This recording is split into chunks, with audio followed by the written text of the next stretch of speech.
अस्सलाम वालेकुम दोस्तों, आज की वीडियो में दो बातें हैं। सबसे पहले तो गला मंडी में आड़त बनाए बगैर बगैर 1 रुपया इन्वेस्ट किए आप महाना 3 लाख रुपए कैसे कमा सकते हैं। और नंबर दो कि गला मंडी में आड़त बनाने के लिए जो है वो 50 लाख से 1 करोड़ रुपया जो है वो इन्वेस्टमेंट दरकार होती है इनिशियल स्टेज पे। इससे ज्यादा आप काम जितना करना चाहें इन्वेस्टमेंट उतनी बढ़ा सकते हैं। तो सबसे पहले तो हम बात करेंगे कि आड़त कैसे बना सकते हैं और कैसे वर्क करता है। स्टेप बाय स्टेप हम बताएंगे कि आड़त पे कैसे काम किया जा सकता है और उनकी अर्निंग कितनी होती है। इसके अलावा जो है फिर मैं इसके दूसरे नंबर पे आपको ये बताऊंगा कि अगर आप आड़त नहीं बनाना चाहते और आपके पास इन्वेस्टमेंट भी नहीं है तो आप गला मंडी में कैसे काम करके महाना 3 लाख रुपए जो है बगैर कोई 1 रुपया खर्च किए कैसे कमा सकते हैं। सबसे पहले शुरू करते हैं कि गला मंडी में काम कैसे करते हैं आड़ती, जो आड़त होती है वो लोग कैसे बनाते हैं और कैसे काम करते हैं। तो सबसे पहले जो है अगर आप आड़त बनाते हैं तो आपको इन्वेस्टमेंट क्यों ज्यादा दरकार है जबकि सब्जी मंडी में इतनी इन्वेस्टमेंट दरकार नहीं है। वो इसलिए कि जो जिनस है उसकी कीमत जो है ज्यादा होती है, मतलब और बल्क में खरीदी जाती है। आप गंदुम ले लें, राया ले लें या मक्की ले लें या कपास ले लें, ये जब आपके पास आड़त जब आपकी होती है तो कोई बंदा आपकी दुकान पे अपना माल बेचने के लिए रख जाता है। जब वो चाहे कपास रखे, गंदुम रखे, मकई रखे, राया रखे या कोई और जिनस रखे, तो वो उसको मुमकिन है पैसे दरकार हों, वो अपना माल बेचने से पहले ही आपसे पैसे ले लेते हैं। फॉर एग्जाम्पल उसने आके अपना माल रखा, आपने अभी वो सेल करना था लेकिन उसे पैसे दरकार थे तो वो आपसे पहले ही पैसे ले जाते हैं। और ये कोई छोटी अमाउंट नहीं होती। मिसाल के तौर पे 1000 मन या 2000 मन जो है मकई या गंदुम रख के गए तो वो यकीनन आपसे एडवांस पैसे लेंगे, तो वो 20-25 लाख रुपया तक भी लेके जाते हैं। तो इसलिए आपको हैवी इन्वेस्टमेंट दरकार होती है गला मंडी में, क्योंकि उन लोगों को जरूरत होती है, उनका व्यापारियों का काम होता है, उन्होंने आगे से दोबारा माल खरीदना होता है। आप पेमेंट नहीं करेंगे तो वो माल खरीद नहीं सकते, तो इसीलिए वो एडवांस में आप लोगों से पेमेंट ले लेते हैं। इस वजह से गला मंडी में जो आड़त की इन्वेस्टमेंट है वो हाई है, आपको ज्यादा इन्वेस्ट करना पड़ता है। आड़ती जो है नंबर 1 तो कमीशन पे काम करते हैं, मतलब 1% इनका कमीशन होता है।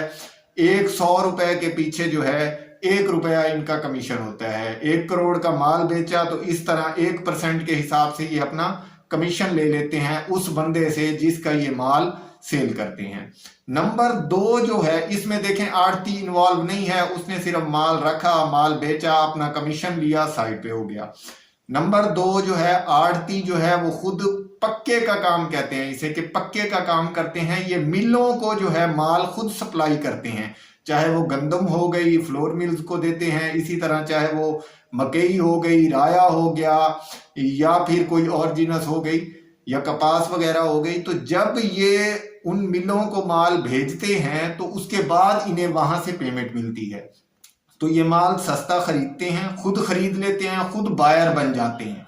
तो वो खुद माल खरीदते हैं व्यापारियों से और मिलों को सेल कर देते हैं, और इस तरह जो डिफरेंस होता है वो इनका प्रॉफिट होता है। और आजकल गला मंडी में ये काम बहुत ज्यादा है, करोड़ों में लोग जो है मतलब करोड़ों रुपए की इन्वेस्टमेंट इस तरह करते हैं और ये माल जो है वो मिलों को सेल करते हैं। इस वजह से भी इन्वेस्टमेंट हैवी है, क्योंकि आप पहले माल नकद पे खरीदते हैं, उसके बाद मिलों को भेजते हैं और वो बाद में आपको पेमेंट करते हैं। नंबर 3 पे जो है वो आ जाता है ये काम कि अगर मेरे पास 1 रुपया भी नहीं है और मैं अर्निंग करना चाहता हूं, और छोटी अमाउंट भी मैं नहीं बता रहा कि महाना 3 लाख रुपए तकरीबन कमा लेते हैं ये लोग, इनको जी कहा जाता है सिलेक्टर्स। ये सिलेक्टर्स जो है इनका काम क्या होता है कि जिस जिनस की मौसम होती है, फॉर एग्जांपल मकई की है, कपास की है, गंदुम की है, राय की है, इनका काम क्या होता है, सबसे पहले ये सीखते हैं, मतलब 6 से 8 महीने ये गला मंडी में लगाते हैं। इनको तमाम जिनस के तमाम मामलात का पता चल जाता है मैं अगर मकई की मिसाल दूं तो इनको पता होता है कि इसमें मॉइस्चर कितना है, इसकी कंडीशन क्या है, क्वालिटी क्या है। तो ये फिर फील्ड में जाते हैं, मुख्तलिफ फील्ड में घूम फिर के जो है ये वहां से माल देखते हैं, इन्हें माल पसंद आता है, ये फोन करते हैं आड़ती को या व्यापारी को कि भाई ये इस क्वालिटी का माल है, इतनी मॉइस्चर है, ये कंडीशन है, तो आप बताएं जी इस रेट पे आपको मिलेगा। तो वो जो है आड़ती अमूमन या व्यापारी जो है वो मिलों से इनका कांटेक्ट होता है, तो इन्हें पता होता है, ये कांटेक्ट करके राब्ता करके पूछ लेते हैं भाई इस कंडीशन का माल आप किस रेट पे लेंगे। तो अगर इन्हें आड़तियों को फी मन 10-20 रुपए का डिफरेंस मिलता है कि हमें इतने पैसे बच जाएंगे, तो ये फिर क्या कहते हैं उस बंदे को, सिलेक्टर को कहते हैं आप माल खरीद लें मेरे बिहाफ पे, ओके कर दें। तो सिलेक्टर जो है वो जबान देता है, उसके बाद आड़ती या व्यापारी वो जो है उस जो है किसान को पेमेंट करके माल उठा लेता है। और इस सिलेक्टर्स को क्या मिलता है जी, इसको फी मन जो है वो 10 रुपए दे दिए जाते हैं व्यापारी या आड़ती की तरफ से जिसके बिहाफ पे ये माल खरीदता है। ये लोग जो है आसानी से जो है मतलब कि अपनी आसानी के लिए, अब हर जगह आड़ती खुद नहीं जा सकता, व्यापारी खुद नहीं जा सकता, तो उन्हें आसानी होती है कि माल देख लिया, ढूंढ लिया, उनको ओके करके दे दिया, तो इन्होंने पेमेंट करके वो माल उठवा लिया।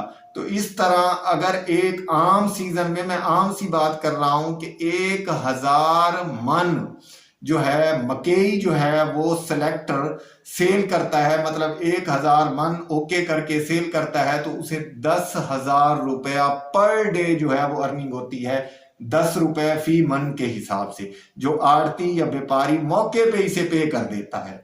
तो इस तरह वो महाना जो है वो 3 लाख तक कमा लेते हैं। और ये कोई ऐसी ढकी छुपी बात नहीं है, एग्रीकल्चर जो इलाके हैं उनमें ये काम हो रहा है। और सिलेक्टर्स, ये मैं कम बता रहा हूँ, 50,000 महीना से लेके ये 10-15 लाख रुपए महीना कमा लेते हैं बगैर किसी इन्वेस्टमेंट के। सिर्फ उनका एक्सपीरियंस होता है, तजर्बा होता है, उनको 6 से 8 महीने जो है गला मंडी में लगाने पड़ते हैं। उम्मीद है आपको वीडियो पसंद आई होगी। वीडियो पसंद आई हो लाइक कमेंट शेयर जरूर किएगा। मिलते हैं नेक्स्ट वीडियो पे, तब तक अल्लाह हाफिज।